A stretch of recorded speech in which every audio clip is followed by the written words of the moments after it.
اور کیا کرتے ہیں اپنے رشتے دار کو اپنی بیگم کے ساتھ. تو یہ بات خوب سمجھ لو کہ نہ بیوی اپنے کسی رشتے دار کو شوہر کی پرمیشن کے بغیر شوہر کے پاس رکھ سکتی ہے, اور نہ شوہر اپنے کسی رشتے دار کو بیگم کی پرمیشن کے بغیر اس کے گھر میں, بولو بھائی, کسی بھی طرح سے آپ کی وائف کی پرائیویسی میں کوئی بھی دخل اندازی ہو رہی ہے یا اس کو پردہ کرنے میں مشکل ہو رہی ہے تو آپ بیگم کی پرمیشن کے بغیر, بولو بھائی, نہیں رکھ سکتے. والدین رہیں گے ساتھ, والدین رہیں گے, لیکن اس صورت میں کہ آپ کی بیگم کا بالکل ایک الگ روم ہو اور اس کے لیے باقاعدہ ایک ایسا انتظام ہو کہ جہاں اس کی پرائیویسی میں آپ کے والدین کی زبردستی کی مداخلت, بولو بھائی, نہ کر سکیں. ایک بات. نمبر 2, والدین بھی اس شرط کے ساتھ رہ سکتے ہیں کہ والدین اس کو بلا وجہ ٹارچر نہ کرتے ہوں. اگر آپ کو یہ اندازہ ہو گیا کہ اگرچہ میں نے بیگم کو گھر میں الگ روم لے کے دیا ہوا ہے, الگ اٹیچ باتھ روم, سب پرائیویسی ہے اس کی, اس کے باوجود میری اماں بار بار گھس گھس کے اس کو ٹینشن دیتی ہیں, جو کہ بعض امائیں دیتی ہیں, وہ جو یہاں بیان نہیں سن رہی اور نہ کبھی قیامت تک سنیں گی, وہ بلا وجہ اس کو ٹارچر کر رہی ہیں, تو بھی آپ پر لازم ہے کہ آپ بیگم کو اپنی اماں سے, بولو بھائی, الگ رکھیں. سمجھ رہے ہو کہ نہیں سمجھ رہے؟ کیونکہ وہ شادی ہو کے جب آئی ہے تو ٹینشن لینے کے لیے نہیں آئی, وہ لائف کو انجوائے کرنے کے لیے آئی ہے. ٹھیک ہے نا, اللہ نے نکاح رکھا ہے خوشیوں کے لیے, ٹینشنوں کے لیے نہیں رکھا. سمجھ میں آ رہی ہے بات؟ ہاں, اس میں یہ ہے کہ بڑا خطرناک مسئلہ ہے. بعض دفعہ بہو بھی پریشان کرتی ہے اماں کو, یہ بھی تو ہوتا ہے نا, الٹا بھی تو معاملہ ہوتا ہے. تو بہو بھی پریشان کر رہی ہو نا, مسئلہ تو یہی ہے کہ بیگم کو الگ گھر میں رکھا جائے. جوائنٹ فیملی کے جو فائدے ہیں وہ بہت زیادہ ہیں. اکٹھے رہنے میں جو برکتیں ہوتی ہیں وہ الگ الگ رہنے میں نہیں ہوتی, یہ تو سمجھ لو. اگر اکٹھے رہ سکتے ہو تو سب سے بہتر کیا ہے, بچے بڑے اچھی طرح سے پلتے ہیں, محبتیں ہوتی ہیں, سب کچھ ہوتا ہے. لیکن اکٹھے رہنے کے لیے کچھ اصول ہیں, دل کو بڑا رکھنا پڑتا ہے, برداشت پیدا کرنی پڑتی ہے. یہ برداشت مارکیٹ میں آج کل کیا چل رہی ہے, شارٹ چل رہی ہے. اس لیے ہم لوگوں کو مشورہ یہی دیتے ہیں آج کل کہ بھائی بہو کو لے کر الگ گھر میں آؤ, ابا اماں کے گھر میں بہو کو لانے کی ضرورت نہیں. میں تو لوگوں کو مشورہ دیتا ہوں کہ بھائی شادی سے پہلے الگ گھر کا انتظام کرو, آپ کی بیگم وہاں آئے گی, اس گھر میں نہیں آئے گی. ابا اماں کو وہاں لے کے جاؤ یا پھر بہو کو لے کر آؤ ابا اماں کے, وہ درخشن کروانا کہتے ہیں اس کو, درخشن کروانا ہے, درخشن کرواؤ ان کے, اور کیا ہوتا ہے, پرمپرا کرواؤ, یا جو بھی ہوتا ہے, ان کو لے کر آؤ, پھر اماں سے سر پہ ہاتھ رکھواؤ, یا آپ کی بہو ہے. اس سے پہلے کہ پھڈا شروع ہو فوراً اس کو کہاں بھیج دو, محبت سے جب تک باتیں ہونی, جہاں دیکھو کہ تھوڑا سا معاملہ کیا ہونے لگا ہے, ایک منٹ مولوی صاحب بیٹھ جائیں ابھی یار, کوئی بات, جہاں دیکھو کہ معاملہ کیا ہونے لگا, حساسیت کیا جا رہا ہے, فوراً بیگم کو بولو کہ وہ ضروری کام ہے, کوئی بھی بہانہ کر کے ٹوپی کر کے اس کو الگ گھر. تو اس لیے اللہ نے اگر وسائل دیے تو خود کہاں بیگم کو رکھنا چاہیے. اب والدین غصہ کرتے ہیں, ہم کیا, ہم نے تو پال پوس کے بچے کو جوان کیا, ہم سے ہمارا بیٹا الگ ہو گیا. بھائی قیامت تک کے لیے کبھی الگ نہیں ہو رہا, وہ نہیں بچھڑ رہا آپ سے, آئے گا, ملاقات کرے گا روزانہ. اگر سب اکٹھے رہتے تو ہم وہیں رہتے اب جہاں آدم اور حوا علیہ السلام رہا کرتے تھے. وہ تو پتہ نہیں دنیا میں کہاں آئے تھے, تو پوری دنیا اللہ نے بھر دی نا, اس لیے تو بھری ہے کہ شادی کر کر کے الگ ہوتے گئے. اگر انہی کے گھر میں رہ رہے ہوتے تو کتنا بڑا بنگلہ ہوتا آج آدم علیہ السلام کا. کیا خیال ہے بھائی, کسی کو بھی الگ نہ ہونے دیتے اگر آدم علیہ السلام. تو یہ تو فطرت ہے, نیچر ہے. تو اس لیے بھائی افضل یہی ہے, بہتر یہی ہے, فساد سے بچنا چاہتے ہو تو الگ گھر کا انتظام پہلے کرو اور شادی بعد میں کرو, بیگم کو وہاں لے کر آؤ. اس میں ابا اماں اگر غیرت کے بھی تانے دیتے ہیں تو ابا اماں کا دل سے احترام کرو, کیونکہ بعد میں جب لڑکے نکلو گے نا اس وقت جو بغیرتی کے تانے ملیں گے, اس سے بہتر ہے کہ تھوڑے سے تانے برداشت کر کے الگ ہو جاؤ, ٹھیک ہے نا, بعد کے بڑے تانوں سے بہتر ہے. ہاں اگر کوئی بہت ہی اچھا خاندان ہے, آپ کی اماں بڑی برداشت والی ہیں, بہت پیاری اماں ہیں جو سب کی امائیں ہوتی ہیں, آپ کی اس سے بھی زیادہ ہیں, تو پھر اور بہو بھی ایسی مل گئی جو بالکل کیا ہے, ایلفی لگا کے گھر سے آئی ہے, یا گونگی ہے, بولتی نہیں ہے. گونگیوں میں بڑے پھڈے ہو رہے ہیں. ابھی کیس آیا میاں بیوی کی لڑائی نا, میرے پاس آیا نا کہ یار ان کا جھگڑا ہے. میں نے کہا مسئلہ بتاؤ. اب وہ اشارے کر رہا ہے یوں کر کے, عورت بھی اشارے. میں نے کہا یہ پھڈا کیسے ہوا ان کے درمیان یار, دونوں گونگے ہیں. انہوں نے کہا کمبخت اتنا لڑتے ہیں, دونوں گونگے ہیں, لڑکا بھی اور لڑکی بھی, لیکن سارا دن لڑتے رہتے, میری طلاق ہو گئی ان میں. میں نے کہا یار اب تو گونگوں پہ بھی اعتماد ختم. تو جس نے لڑنا ہوتا ہے نا, تو ایسی بہو ہو جو ایلفی لگا کے آئی اور ساس بھی اتنی نیک ساس کہ وہ بہو کو اپنی سگی بیٹیوں سے بھی زیادہ عزیز سمجھتی ہو, تو پھر ساتھ ہی رہنا چاہیے. ساتھ رہنے کی برکتیں, اور ایسے خاندان ہے الحمدللہ, میں جانتا ہوں ایسے خاندان ہے, بڑی اچھی خاندانی ساس ہے. اور میری اپنی والدہ الحمدللہ ایسی تھی کہ ہم سب بھائیوں کی زوجات چاہتی تھی والدہ کے ساتھ رہیں, اللہ ان کی مغفرت فرمائے, سب چاہتی تھی کہ ہم والدہ ہمارے ساتھ رہیں.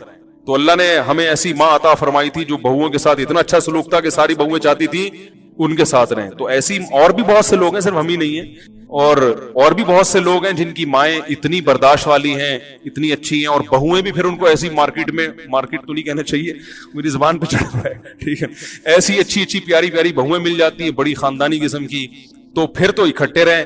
لیکن آج کل ایسا ہوتا نہیں ہے, وہ اچھی ہوگی تو یہ ظالم ہو جائے گی, یہ اچھی ہوگی تو وہ ظالم. اس لیے مولانا شلوی تھانوی رحمۃ اللہ نے بڑی پیاری بات کہی, فرمایا جب میں بالغ ہوا, میری شادی کا وقت آیا, میرے ابا نے الگ گھر کا انتظام کیا, بولا بہو اس گھر میں آئے گی, اس گھر میں نہیں ہے. ابا ایسے سمجھدار ہونا چاہیے.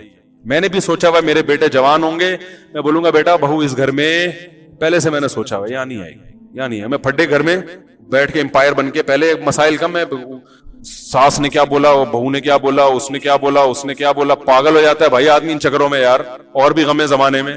تو میرا ارادہ یہی ہے, بچے والے ہوں گے بھائی, جس نے شادی کرنی ہے الگ گھر کا انتظام کرو, ورنہ صبر کر کے آرام سے, میں اس گھر میں نہیں آنے دوں. میرا تو اپنا یہ نظریہ ہے, ٹھیک ہے نا, میرا اپنا یہ نظریہ ہے, وہ آپ اس سے اتفاق کریں نہ کریں, اس میں سکون ہے, عافیت ہے. عورت کو عورت کے خواتین کے بہت سارے حقوق بیان کیے. زمانہ جاہلیت میں بہت سارے ظلم ہوتے تھے عورتوں پر, ان کا تذکرہ کیا. بہت طویل احکام ہے, کئی بار میں بیان کر چکا ہوں.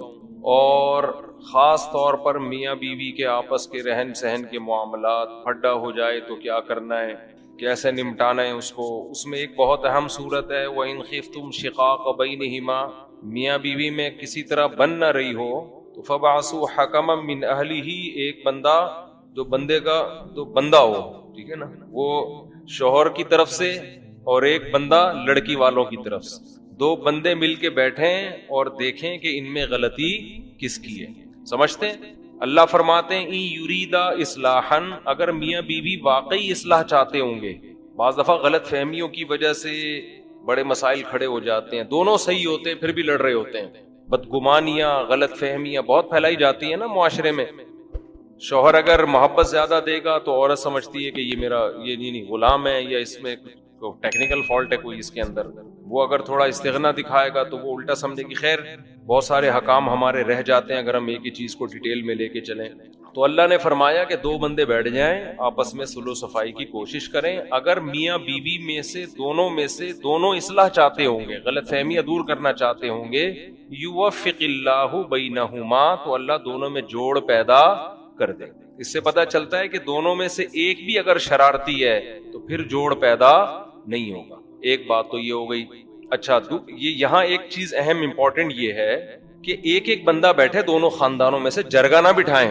لوگ دو بسیں بھر کے لے آتے ہیں. جتنے زیادہ لوگ کسی معاملے کو حل کرنے کے لیے بیٹھیں گے, معاملہ سلجھنے کے بجائے اتنا زیادہ الجھے گا. یہ خوب سمجھ لیں. جن گھروں میں یہ معاملات ہوتے ہیں نا کہ بیٹی کی شادی کا اختیار ایک باپ کے پاس ہے, تو وہاں شادیاں بر وقت بھی ہوتی ہیں, صحیح جگہ بھی ہوتی ہیں. جہاں پورا خاندان انوالو ہوگا نا, تو بس سمجھ لو کہ اب اس کی شادی 50 سال سے پہلے نہیں ہو سکتی, کیونکہ ماموں کہے گا یہ صحیح نہیں, رشتہ نہیں ہے, چاچا کہے گا تم کدھر دے رہے ہو, خالہ کہے گا یہ ہوا. تو اس لیے عقل مند لوگ اس زمانے میں ایسے ہیں جو بیٹی کی شادی کر دیتے ہیں, بعد میں خاندان کو بتاتے ہیں کہ ہو گئی, ٹھیک ہے نا, تاکہ وہ چراند یعنی وہ نہ کریں. تو ایسی باتیں ممبر پہ مناسب نہیں ہے, لیکن ہو یہی رہا ہے, کیا کریں, بعض دفعہ نامناسب بات کرنی پڑ جاتی ہے. تو بڑے مسائل ہوتے ہیں. خیر, تو ایک بندہ ادھر سے جو بندے دا پتر ہو, اور ایک بندہ ادھر سے جو وہ بھی کیا ہو. یہ بندہ بھی میں اس لیے کہہ رہا ہوں کہ وہ بھی سمجھدار آدمی ہو. تو بیٹھیں گے تو اللہ مسئلہ حل کر دے گا دونوں کے درمیان. اس سے بھی یہ پتہ چلتا ہے کہ اللہ تعالیٰ یہ نہیں چاہتے کہ فوراً طلاق کی طرف جاؤ, اللہ پہلے گھر کو بسانا چاہتے ہیں. ایک اور حکم جو سورہ نساء میں بیان ہوا, بعض دفعہ یہ بھی ہوتا ہے کہ میاں بیوی ایک دوسرے سے حقوق لینے کی کوشش کر رہے ہوتے ہیں مگر کوئی دے نہیں رہا ہوتا. یہ اس کے حقوق میں گڑبڑ کر رہا ہے یا وہ اس کے حقوق میں. تو اللہ نے پھر ایک آپشن بیچ کا یہ بھی دیا ہے کہ بھائی طلاق سے بہتر ہے کہ صلح کر لو آپس میں. صلح کا مطلب کچھ حقوق سے دستبردار ہو جاؤ. بعض دفعہ یہ ہوتا ہے کہ شوہر کو بیوی سے نفرت ہے, وہ نہیں چاہتا کہ میں اس کے پاس آؤں, جب بھی آتا ہوں پھڈا ہوتا ہے, وہ کوئی ایسی بات کہہ دیتی ہے جس سے اس کی کھوپڑی گھوم جاتی ہے. میں یہ قرآن کی تفسیر ہی بیان کر رہا ہوں. لوگ مجھے کہتے ہیں آپ قرآن کی تفسیر کے علاوہ باتیں کر رہے ہوتے ہو. یہ قرآن کی آیت ہے نا, وَإِنِ امْرَأَةٌ خَافَتْ مِنْ بَعْلِهَا نُشُوزًا أَوْ إِعْرَاضًا, اسی کی تفسیر ہے. تفسیر کا مطلب یہ ہوتا ہے کہ اپنے الفاظ میں اس کو ڈیفائن کیا جائے. اگر میں وہ قرآن کی آیتیں ہی پڑھوں گا وہ تفسیر تو نہیں ہوئی نا. تو تفسیر تو میں اپنی مثالوں سے, تفسیر کا مطلب کیا ہے, اس کو ڈیفائن کرنا. ڈیفائن ہمیشہ انسان اپنے الفاظ میں کرتا ہے, اپنے زمانے کے عرف کو دیکھ کر, اپنے زمانے کے لوگوں کو دیکھ کر, اس زمانے کی مثالیں دے کر ڈیفائن کرے گا.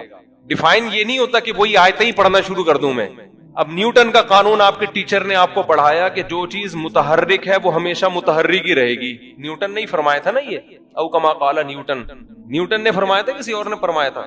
بھائی ہم نے اسکول میں پڑھا تھا جو چیز ہل رہی ہے نا وہ ہمیشہ ہلتی چلتی رہے گی جب تک روکنے والا نہ ہو. جو رکی ہوئی ہے وہ ہمیشہ رکی رہے گی جب تک دھکا دینے والا نہ ہو کوئی اس کو. یہ نیوٹن کا قانون تھا. آپ نے لا پڑھا دیا, اب بچے کہہ رہے ہیں کہ سر آپ اس کو ڈیفائن کریں. آپ نے ڈیفائن میں وہی لا دوبارہ پڑھ کے سنا دیا. کہیں گے سر اس کو ڈیفائن کریں.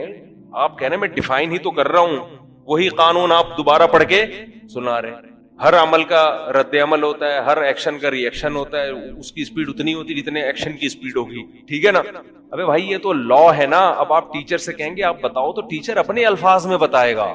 ٹیچر کہے گا دیکھو یہ ایک گیند ہے, یہ دیوار پہ مارو گے, جتنی فورس سے مارو گے اتنی ہی فورس سے واپس آئے گی. اب آپ کہو سر ہم نے آپ کو نیوٹن کا قانون پڑھانے کا گیند اور بلے کی مثالیں دینے کے لیے نہیں کہا. یہ میرے بیان کے ساتھ لوگ کمنٹس میں حشر کر رہے ہوتے ہیں کہ ان کو تفسیر کے نام پہ پتہ نہیں کیا چیزیں پڑھا رہے ہیں لوگوں کو. میں کمنٹس پڑھتا ہوں, جب بھی یہ تراوی والے بیانات کے بھی کمنٹس پڑھتا ہوں, میں ایسے نہیں ہو جاتا غافل کہ لوگ کیا کر رہے ہیں کہ بس ہم نے بیان اپلوڈ کر دیا ایسی کی تیسی جو جس پہ گزر رہی ہے. میں عموماً کمنٹس پڑھ رہا ہوتا ہوں کہ تبصرہ کیا ہے, لوگوں کا فائدہ ہو رہا ہے, نقصان ہو رہا ہے. اس میں بعض دفعہ مجھے میرے اصلاح کی چیزیں بھی مل جاتی ہیں. بعض کمنٹس ایسے ہوتے ہیں وہ نیگیٹو ہوتے ہیں لیکن ہوتے صحیح ہیں, تو مجھے آئندہ سدھرنے کا موقع مل جاتا ہے. تو میں وہ کمنٹس دیکھتا ہوں. بعض تو ایسے خاندانی کمنٹس ہوتے ہیں, اسکرین شاٹ لے کے اپنے پاس سیو کر لیتا ہوں. سمجھتے ہو؟ تو انسان کو پتا ہونا چاہیے اس کی بات کا معاشرے پہ کیا اثر پڑ رہا ہے. دیکھو اچھا ڈاکٹر آپ کا علاج کرے گا, 1 ہفتے کی دوا دے کے کہے گا رپورٹ پیش کریں ہوا کیا اس دوا سے, فائدہ ہوا کہ نقصان.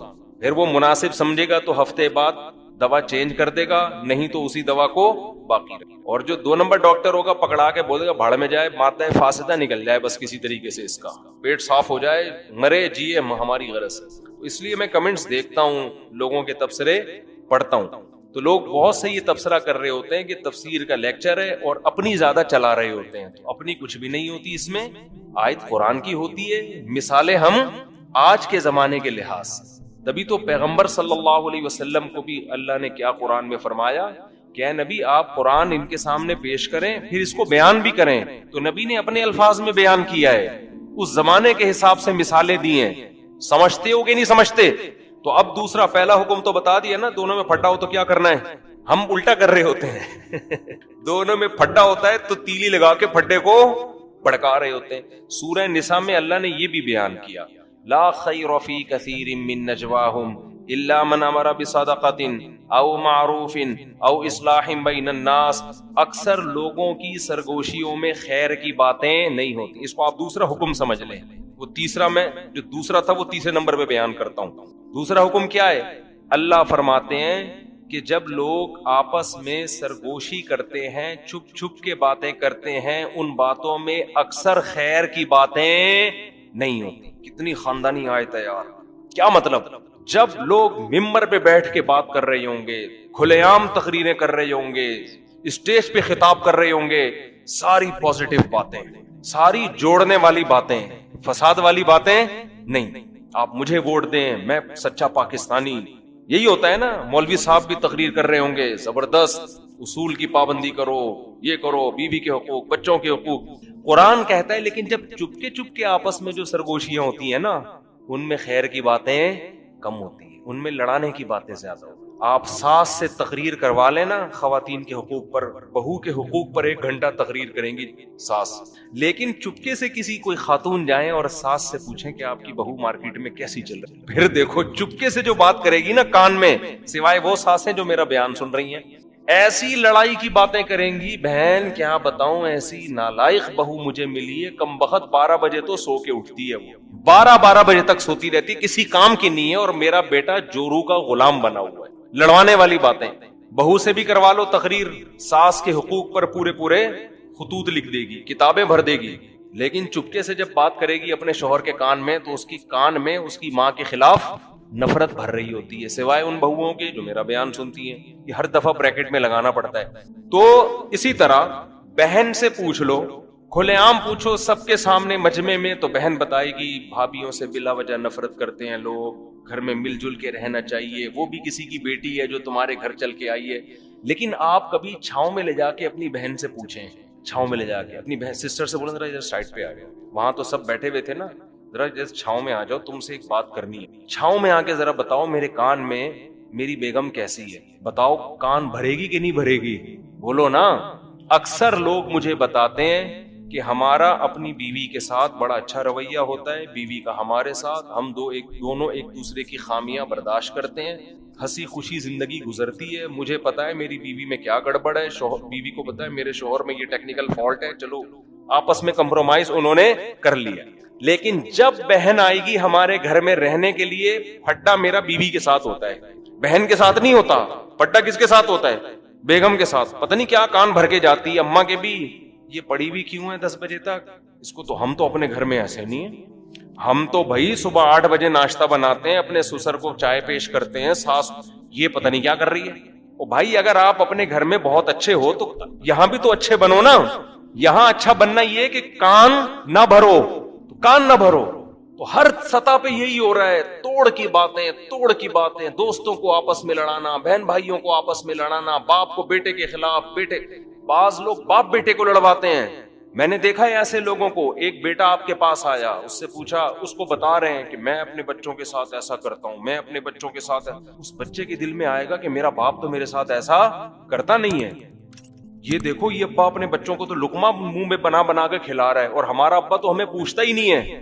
بچہ یہ نہیں سوچے گا کہ جو کچھ کھا رہے ہو یہ کس کے خرچے پہ، باپ کے خرچے. وہ یہ دیکھے گا کہ یار اس کا ابا اس کے منہ میں لقمہ بنا کے ڈال رہا ہے، اور ہمارا ابا ہمارے منہ میں لقمہ بنا کے نہیں ڈالتا. نفرت یہ انسان کے 2 نمبر ہونے کی علامت ہوتی ہے، کہ آپ کسی کے بچے کے ساتھ، اپنے بچوں کے ساتھ کسی اور کے بچوں کے سامنے ایسا سلوک کر رہے ہو کہ اس سے ان کے دل میں اپنے باپ کے خلاف نفرت پیدا ہو رہی ہے. ایسے میں نے دیکھے ہیں گھر بگڑتے ہوئے، یار ان کے ابا تو ایسے. جب کوئی میرے سامنے آ کے کہتا ہے نا فلاں کے ابا تو ایسے، ہمارے ابا ایسے نہیں، میں نے کہا تمہارے اندر غیرت نام کی چیز نہیں. اپنا ابا جیسا بھی ہو آدمی فخر کرتا ہے میرا باپ ہے، اللہ نے مجھے یہ والا دیا سب سے اچھا ہے، میرے لیے یہی سب سے اچھا ہے. تو یہ اسی طرح عورتوں کو شوہر کے خلاف لڑوانا. بعض خواتین اپنے میاں کی تعریف کر رہی ہوتی ہیں دوسری عورتوں کے سامنے، میرے میاں تو ایسے اچھے ہیں. ویسے نہیں کریں گی کبھی میاں کے سامنے کہ آپ اتنے اچھے ہیں. دوسری عورت کو خراب کرنے کے لیے اپنے میاں کی تعریف. میرے میاں نے تو آج تک کبھی دوسری شادی کا نام نہیں لیا، جب بھی نام لو 3 دفعہ تھوکتے ہیں. وہ عورت کہے گی میرے میاں کا تو ٹاپک ہی یہی ہے. سمجھ گئے ہوگے کس کے میاں کی بات ہو سمجھتے. میرے ساتھ بھی عجیب معاملات ہیں، زیادہ نہیں فری کراؤں گا آپ لوگوں کو اس معاملے میں. خواتین کا مسئلہ ایسا ہے کہ جب کسی خاتون سے ملتی ہیں تو پھڈا گھر میں ہوگا. اپنی عورتوں کو دوسری عورتوں سے دور رکھو، ہنسی خوشی زندگی گزر، سوائے ان خواتین کو جو میرا بیان سن. تو خیر مسئلہ پتہ ہے کیا ہے. اب دیکھو اصولی طور پر آپ کسی عورت کے سامنے اپنے شوہر کی تعریف کرو، اچھی بات ہے، لیکن ایسی تعریف کہ اس کے دل میں اپنے شوہر کی نفرت پیدا ہونا شروع ہو جائے. یہ تعریف نہیں ہے، یہ کیا ہے؟ فساد. شکر کرو بھائی، بتاؤ میرے میاں بہت اچھا، اللہ کا شکر، اس میں تو اللہ بھی خوش ہوتے ہیں. لیکن اسٹائل یہ والا نہیں ہونا چاہیے کہ اس کے دل میں اپنے میاں کی نفرت پیدا ہو. تو قرآن نے دوسرا حکم کیا دیا؟ لا خیر فی کثیر من نجواہم. اکثر لوگوں کی، اس مردوں اور عورتوں، مردوں کو بھی اللہ نے، عورتوں کو بھی، اس میں سب برابر ہیں. مرد بھی جب دفتروں میں بیٹھ کے کانا پھوسی کرتے ہیں باس کے خلاف، مینجمنٹ کے خلاف، سامنے بیٹھ کے کمپنی کی ترقی کی باتیں کریں گے، سر ایسا میں پروجیکٹ لے کر آیا ہوں، کمپنی دیکھیں 1 مہینے میں کہاں سے کہاں پہنچ جائے، میں خیر خواہ ہوں سر آپ کا، میں یہ سارے 2 نمبر لوگ، میں ہوں آپ کا. سامنے بڑی اچھی باتیں. جیسے ہی باس جاتا ہے تو آپ دیکھو آپس میں کان میں کیسی باس کے خلاف غیبتیں شروع ہوتی ہیں کہ نہیں ہوتی؟ ابے سالہ تنخواہ بڑھاتا نہیں ہے، نچوڑ کے رکھا ہوا ہے، صحیح ہے نا؟ اور پھر اپنی تنخواہ دوسرے کے سامنے شو کر کے اس کے دل میں ناشکری پیدا کرنا. ابے بتا تیری تنخواہ کتنی؟ کہہ گا یار مجھے تو 30 مل رہے ہیں. ابے تجھے 30 مل رہے ہیں، میں بھی نیا نیا آیا ہوں، 50 پہ آ جاؤں، ٹھیک ہے نا؟ اس کے دل میں نفرت پیدا ہو جائے گی، یار ہم اتنے پرانے ہو کے 30 کما رہے ہیں اور یہ سالہ کل کا اور 50. اب پوری بات تھوڑی ہوگی بھائی اس میں قابلیت زیادہ ہے یا کم ہے. ہر جگہ ایک دوسرے کی ٹانگیں کھینچنے کے علاوہ کوئی اور کام رہا نہیں. ہم مدرسے میں پڑھتے ہیں، 20 سال سے میں جامعۃ الرشید، ہمارا بھی وہاں سے ایک وظیفہ ملتا ہے. اللہ کا شکر ہے میرے ساتھ 20 سال سے جو اساتذہ ہیں، مجھے کسی کے وظیفے کا تنخواہ کا نہیں پتا، اس کو کتنی مل رہی، نہ ان کو میرے بارے میں پتا ہوگا. ہمیں اس سے غرض ہی نہیں ہوتی بھائی اس کو 1 کروڑ ملے، 20 کروڑ ملے، 5 روپے ملے، 10 ملے، یہ ان کا معاملہ اور انتظامیہ کا. ہم نے یہ دیکھنا ہے ہمارا گزارا اس میں ہو رہا ہے کہ نہیں ہو رہا، پتہ ہی نہیں ہوتا الحمدللہ ہمیں. تو دوسروں کے معاملات میں ٹانگ اڑانے کی کوشش نہ، اس سے فساد پھیلتا ہے معاشرے میں. میں نے ایک واقعہ سنایا تھا نا، میں ایک موبائل کی دکان پہ گیا، اب تو یہ ساری چیزیں رہ گئی ہیں، جب سے مشہور ہوا ہوں کہیں جانے کے قابل ہی نہیں رہا، ورنہ اتنا مزہ آتا تھا. تھوڑا گھومتے پھرتے بھی تھے نا، تو موبائل کی شاپ پہ گیا تو وہاں موبائل ٹھیک کروانے گیا. ایک بندہ کیا کر رہا ہے، جو بیٹھا ہوا ہے نا وہاں موبائل ٹھیک کرنے کے لیے، وہ ٹھیک کر رہا ہے. دوسرا جس کا بیچنے پہ لگایا ہوا تھا وہ اس کا کام آ کے دیکھ رہا ہے یہ ٹھیک کیسے کر رہا ہے. جو اونر تھا نا اس کو غصہ آ گیا، ابے تجھے موبائل بیچنے پہ لگایا ہے، تو اپنا کام کر، تو اس کے کام میں کیوں گھس رہا ہے؟ اتنی موٹی موٹی گالیاں انہوں نے نکالنا شروع کر. اب گالیاں آپ خود ہی گھر جا کے سوچ لیے گا، اس کی طرف میں اشارہ بھی نہیں کر سکتا. اس کو غصہ اس بات پر آیا کہ تو اپنا کام کر نہیں رہا ہے، اس کا کام فری میں سیکھنے کی کوشش کر رہا ہے. صحیح ہے نا؟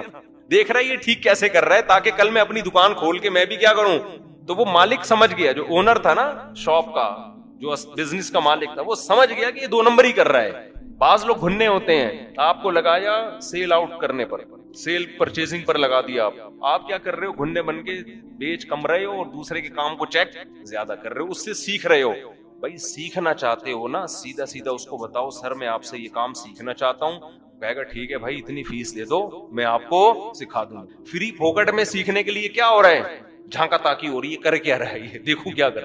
اس کو اتنا اس شرارت سمجھ گیا نا اس کی، اتنی گالیاں دی نا اس نے، میں کھڑا ہوں گالیاں پہ گالیاں دیے جا رہے ہیں، جیسے معین اختر کے ماموں نے جو گالیاں دی. تو یہ بھی 2 نمبر ہی ہے. آپ کو جو کام لگایا آپ وہ کام کرو، آپ دوسرے کے کام میں ٹانگ نہ اڑاؤ. اگر آپ نے سیکھنا ہے تو آپ بتا دو بھائی ادارے کھلے ہوئے ہیں، یا اس کو بول دو یار تم مجھے سکھا دو، وہ کہے گا میں اتنے پیسے دوں گا آپ کو. خیر، تو جب بھی چپ کے چھاؤں میں اور اس طرح شرارتیں ہوتی ہیں تو اللہ فرماتے ہیں لوگوں کی اکثر سرگوشی تو سمجھتے ہیں نا، اکثر سرگوشیوں میں خیر کی باتیں نہیں ہوتی، توڑ کی باتیں ہوتی ہیں.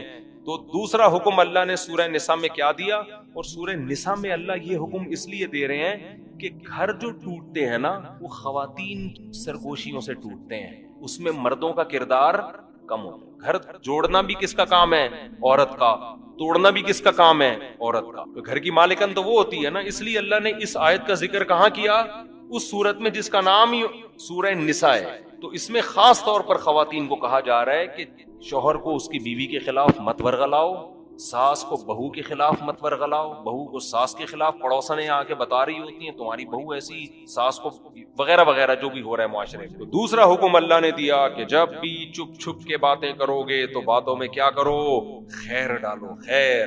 اور قرآن کے الفاظ دیکھو، من یفعل ذلک ابتغاء مرضات اللہ، جو بھی لوگوں میں جوڑ پیدا کرے گا اللہ کو راضی کرنے کے لیے. یہ اللہ نے کیسا زبردست لفظ کہا.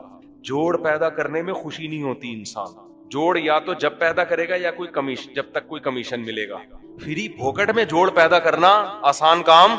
آدمی دوسروں کو لڑتا ہوا دیکھ کے ہی خوش ہوتا ہے، انسان کی عادت ہے کہ سب لڑے میں سکون سے رہوں بس. آپ دیکھ لو کسی گھر سے پھڈے کی آواز آئے نا، سارے کھڑے ہو کر کان لگا کے سننا شروع کر دیتے ہیں. ہوتا ہے کہ نہیں ہوتا؟ یار ہو کیا رہا، اور انجوائے کرتے ہیں، انجوائے کر رہے ہوتے ہیں. تو اس لیے اللہ کہتے ہیں جو جوڑ پیدا کرے گا ابتغاء مرضات اللہ، اللہ کو راضی کرنے کے لیے، کیونکہ اس میں اللہ کی رضا کے علاوہ آپ کو کخ بھی ملنے والا نہیں ہے. حتیٰ کہ لوگ بھی تعریفیں نہیں کرتے، لوگ بھی اس کو قریب کرتے ہیں جو منفی باتیں زیادہ کرتا ہے. آپ ذرا غیبتیں شروع کر دو، اس کی ادھر اس کی ادھر، وہ برائے گا، بولے گا یار تھوڑا میرے ساتھ بھی ہو جائے کچھ شیئر، ٹھیک ہے نا، کیا کہہ رہے تھے، سنا ہے تم بتا رہے تھے وہ بندہ 2 نمبر ہے، لیکن اگر کوئی تعریفیں کر رہا ہے کہ وہ بھی ٹھیک ہے تو وہ بھی ٹھیک ہے تو وہ بھی ٹھیک ہے تو وہ بھی ٹھیک ہے، دفعہ ہو یہاں سے، فضول باتیں لے کے بورنگ. تو لوگ بھی نا توڑنے والوں کو، اور مشہور بھی توڑنے والے زیادہ ہوتے ہیں. یہ جو بعض لوگ یوٹیوب پہ مشہور ہو گئے نا، ان کی شہرت کی وجہ یہی ہے کہ وہ بھی غلط، وہ بھی غلط، وہ بھی غلط، وہ بھی غلط، وہ بھی غلط. لوگوں نے کہا یار یہ حق پرست آدمی ہے، یہ مشہور ہو گئے.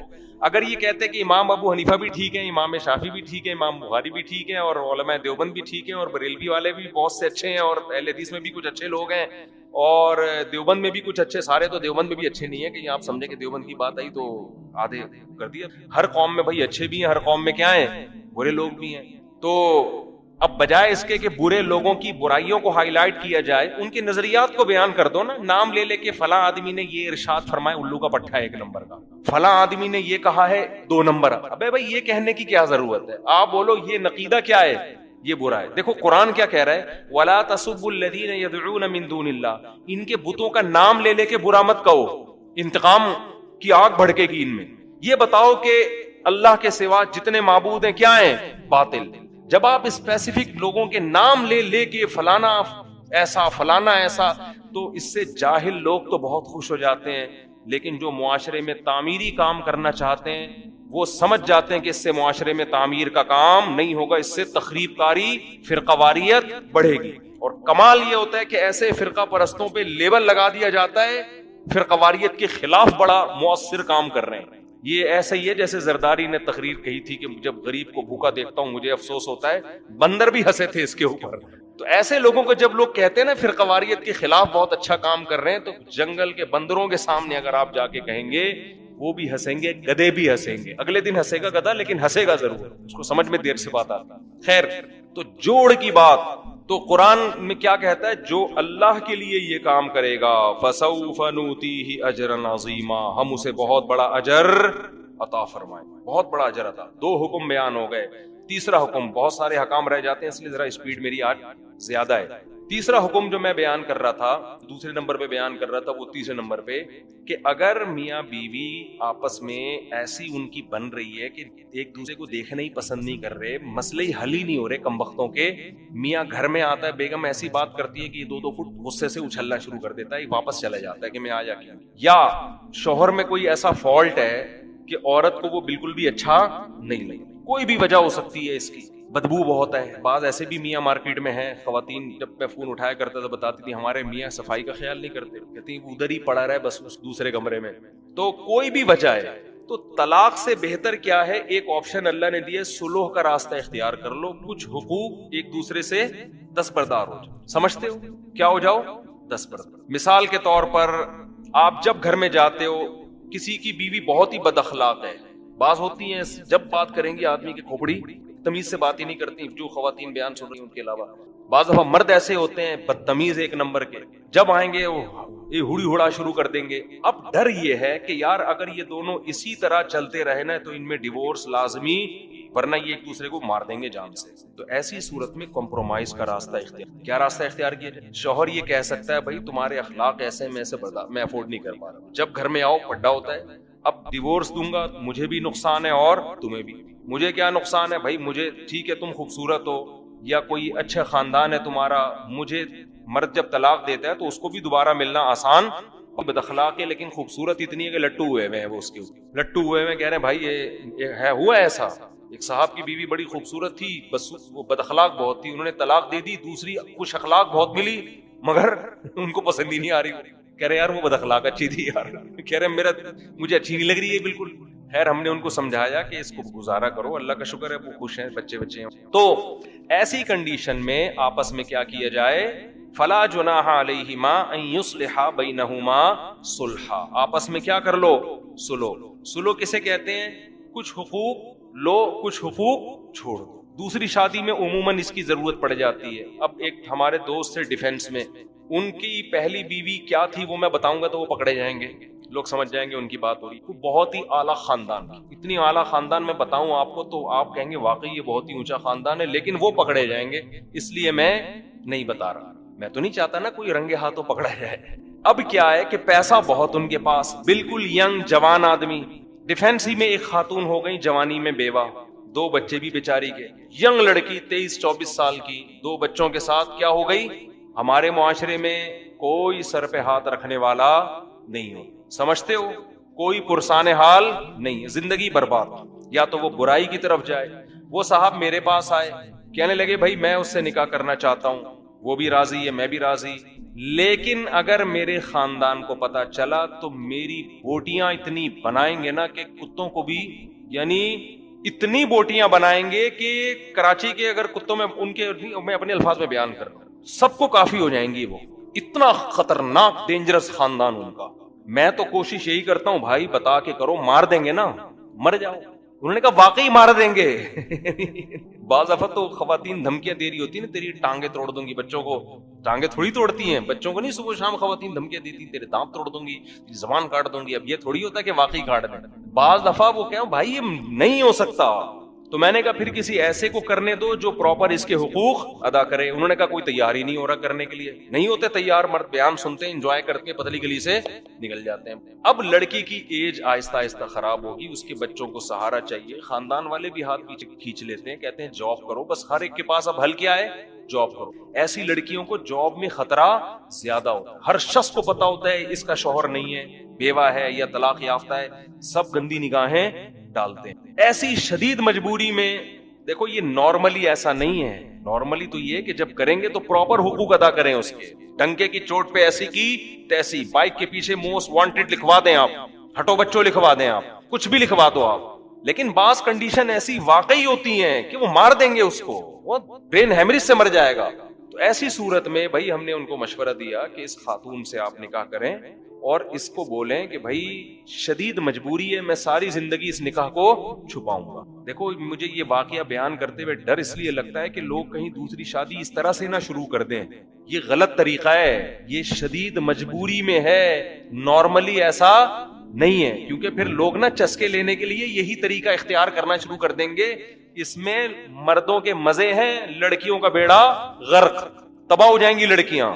تو یہ شدید مجبوری کے حکم بیان کر رہا ہوں. شدید مجبوری, وہ مجبوری ان کی میں جانتا ہوں کیا ہے, کہ واقعی وہ مار دیں گے ان کو. ٹھیک ہے نا, ایسا خاندان میں کی ہے. تو اب ان کو کیا ہوا کہ بھائی وہ لڑکی کا بھی فائدہ ہے. وہ میں نے پھر ہم نے یہ طے کیا, میں نے ان سے شادی کروا دی. تو یہی طے ہوا کہ بھائی یہ رات میں باریاں نہیں دیں گے. یہ باریاں کب دیں گے بولو, دن میں. اور ایک اماؤنٹ انہوں نے بیوی کے لیے باندھ دیا. زیادہ تفصیل بتاؤں گا پھر پکڑے جانے کا خطرہ ہے نا. ٹھیک ٹھاک مالدار آدمی ہے تو اچھے خاصا ایک اماؤنٹ باندھ دیا. بچیوں ان کا جو ہے نا, وہ ان کی بیٹیوں کی 2 بیٹیاں تھی, اس کی کفالت, بیٹیاں بیٹا پتہ نہیں واللہ عالم. پھر اللہ نے ان کو بھی اولاد دی. تو الحمدللہ 10-15 سال سے ہنسی خوشی زندگی اسی طرح سے گزر رہی. ٹھیک ہے نا.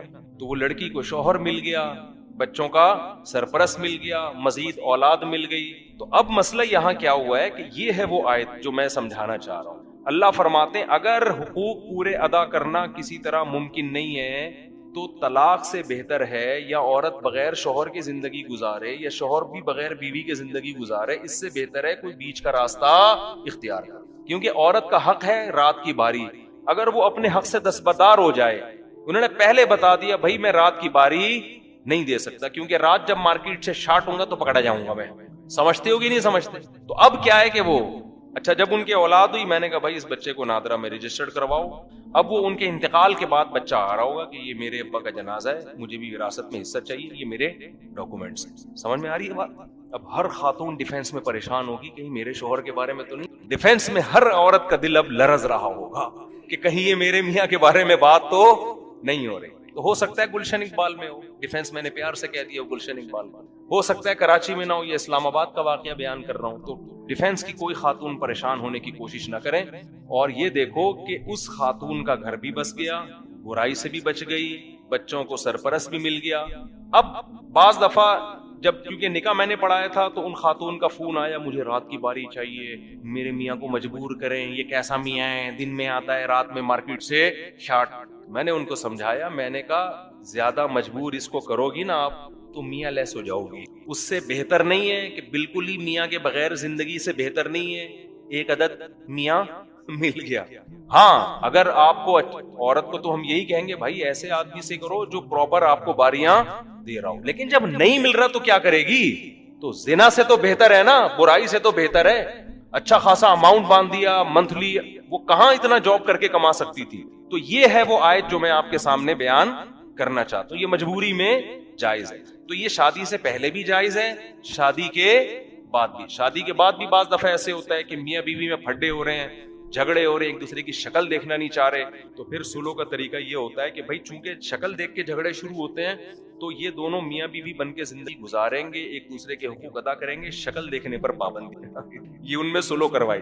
میاں جب آئے گا تو منہ ادھر کر کے بیٹھے گا, اور خاتون کو یہ کہا جائے گا کہ چونکہ جب آپ بات کرتی ہیں تو پھڈا شروع ہوتا ہے, تو بات کرنے کی اجازت نہیں, پرچے پہ لکھ کے دے دیا کریں, آپ پرچے پہ لکھ کے دے دیا. تو ایک خاتون اور میاں بیوی کا ایسے ہی جھگڑا ہوا تھا, تو بات چیت بند ہو گئی تھی. تو شوہر نے بیوی کو یہ کہا, پرچے پہ لکھ کے دیا کہ مجھے صبح 8 بجے اٹھا دینا آفس جانے میں, کیونکہ ہمیشہ جب بات کرتے تھے لڑتے تھے نا, تو پیپر پہ بات چیت شروع ہو گئی. پیپر پہ آدمی کتنی گالیاں لکھ کے دے سکتا ہے کسی کو. تو ان میں یہ طے ہوا کہ ہم آئندہ بات چیت کس طرح کریں گے, پیپر پہ. تو شوہر نے بیوی کو لکھ کے دے دیا صبح 8 بجے اٹھا دینا. صبح 12 بجے اس کی آنکھ کھلی ہے, غصے میں بن بنا کے بیٹھا, بیوی کو پرچے پہ لکھ کے دیا, کمبخت اٹھایا کیوں نہیں تو نے مجھے.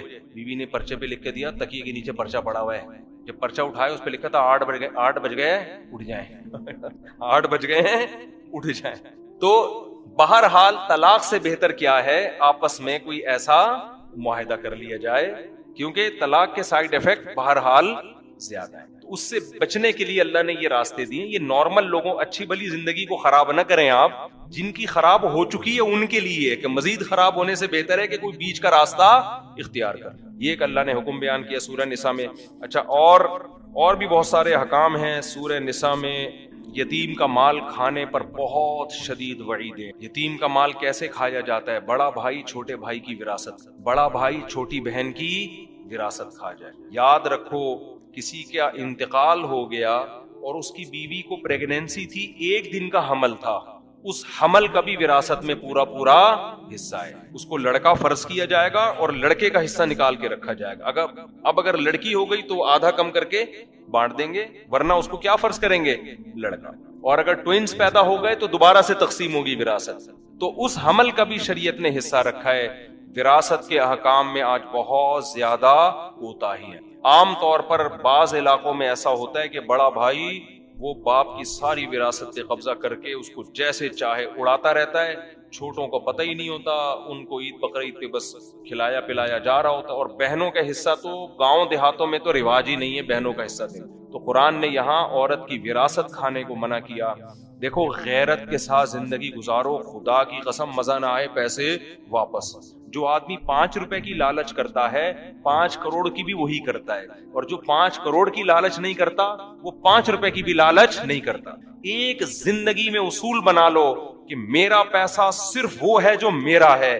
کسی کی جیب میں کیا ہے, آپ کی بیوی کے پاس کہاں سے پیسہ آتا ہے, اس کے باپ نے اس کو کیا دیا, اس کے پاس کتنا سونا ہے, اس سے بے غرض ہو جاؤ آپ. بہت سے مرد اپنی عورتوں کو تنگ کرتے ہیں, تمہارے پاس اتنا پیسہ ہے کہاں چھپا کے رکھا ہوا ہے, تم بتاتی نہیں ہو, تمہارے باپ نے تمہیں اتنا دیا, تمہیں وراثت تمہیں اتنی ملی, کہاں چھپا کے رکھا ہوا ہے. چھوڑو یار, تمہارا تھوڑی ہے وہ, تم اپنی ذمہ داری ادا کرو. آلو پیاز ٹماٹر کی عید بقرعید کی اپنی ذمہ داری ادا کرو.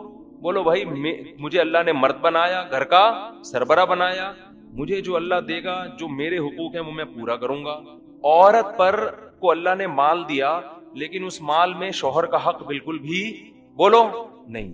یہ اللہ کا قانون ہے بنایا. اس مال میں شوہر کا حصہ مرنے کے بعد تو ہے, زندگی میں نہیں ہے, کوئی حصہ نہیں ہے اس میں. حتیٰ کہ بچوں کا بھی ٹوٹل خرچہ کس کے اوپر ہے, باپ پر, وہ بھی شریعت نے ماں پر نہیں ڈالا.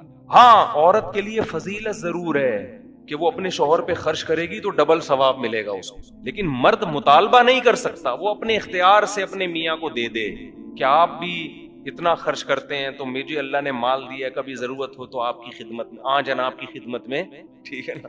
عبداللہ بن مسعود رضی اللہ تعالی عنہ کی زوجہ حضرت عبداللہ بن مسعود بڑے مسکین تھے. ہمارے نبی صلی اللہ علیہ وسلم نے خواتین کو ترغیب دی صدقہ خیرات کی. تو حضرت عبداللہ بن مسعود کی زوجہ حضرت زینب وہ نبی کے گھر آئیں اور پوچھا یا رسول اللہ. اچھا, انہوں نے حضرت عبداللہ بن مسعود سے پہلے پوچھا کہ میں آپ کو صدقہ دے سکتی ہوں, آپ میرے شوہر ہیں, کیا نبی سے آپ جا کے پوچھ لیں گے؟ عبداللہ بن مسعود کو شرم آئی کہ میں اپنے بارے میں کس سے جا کے پوچھوں, نبی سے, کہ میری بیوی مجھے پیسے دینا چاہتی ہے, کیا اس کو صدقے کا ثواب ملے گا؟ غیرت تھی صحابہ نے فرمایا میں نہیں پوچھوں گا جا کے, یہ مجھے شرم آتی ہے ایسا پوچھتے ہوئے. تم نے پوچھنا ہے تم ہی جا کے پوچھو. لیکن ان کو کہا کہ نام نہیں بتانا, کہ میرے بارے میں ایک حیا آتی ہے نا انسان کو, میرے بارے میں نہیں بتانا, ایسی کامن مسئلہ پوچھنا. تو حضرت زینب چلی گئی رسول اللہ صلی اللہ علیہ وسلم کے گھر پہ. حضرت بلال خادم تھے, باہر نکلے, کون ہو, کیوں آئی ہو, نام نہیں بتایا.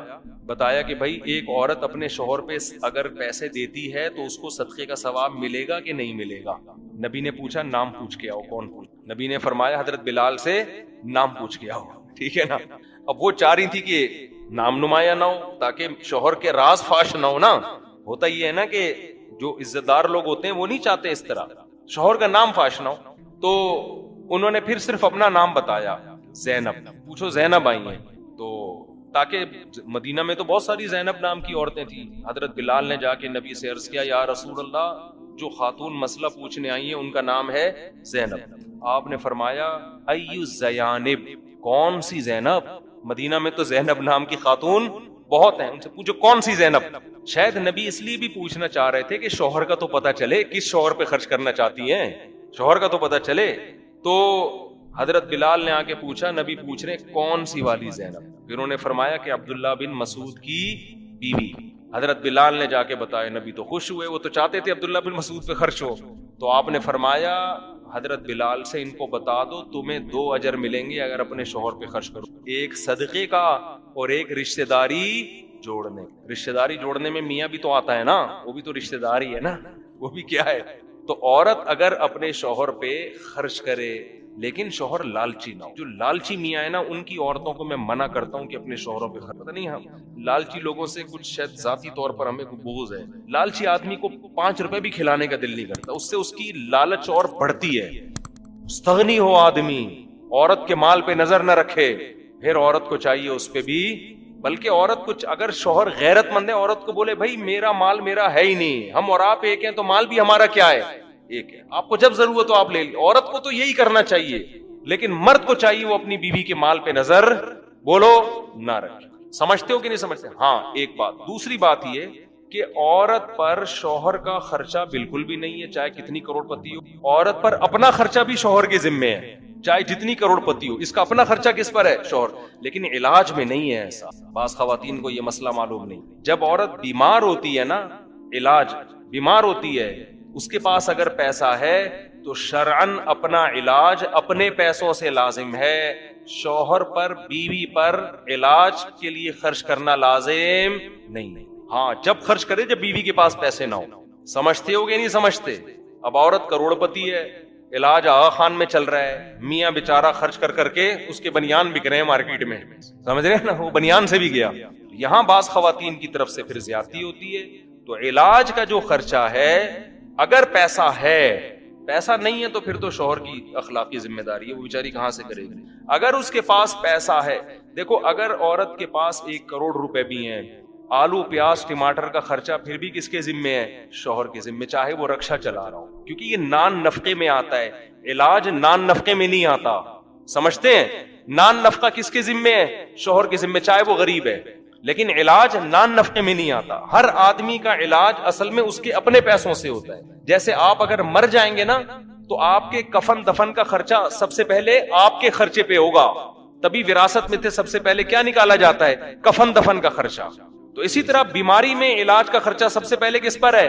آپ پر. آپ کے ابا بیمار ہیں تو ان کا علاج سب سے پہلے ان کے پیسوں سے ہوگا. اماں بیمار ہیں تو اماں کا علاج سب سے پہلے اماں کے پیسوں سے ہوگا. بھائی بیمار ہے تو بھائی کا علاج سب سے پہلے بھائی کے. آپ بیمار ہیں تو آپ کا علاج سب سے پہلے آپ کے پیسوں سے. وہ ختم ہو جائیں پھر ادھر ادھر تعاون ہوگا. تو یہ بھی ایک اہم ترین مسئلہ ہے جو ہماری خواتین کو معلوم نہیں ہے. ایک افراط و تفریط ہے نا. یورپ میں شوہر اپنی بیوی کو 5 روپے کی چائے بھی نہیں پلاتا, اور ہمارے یہاں پورا ہی نچوڑ لیا جاتا ہے میاں کو. تو اعتدال اس میں ضروری ہے. اس لیے خواتین کو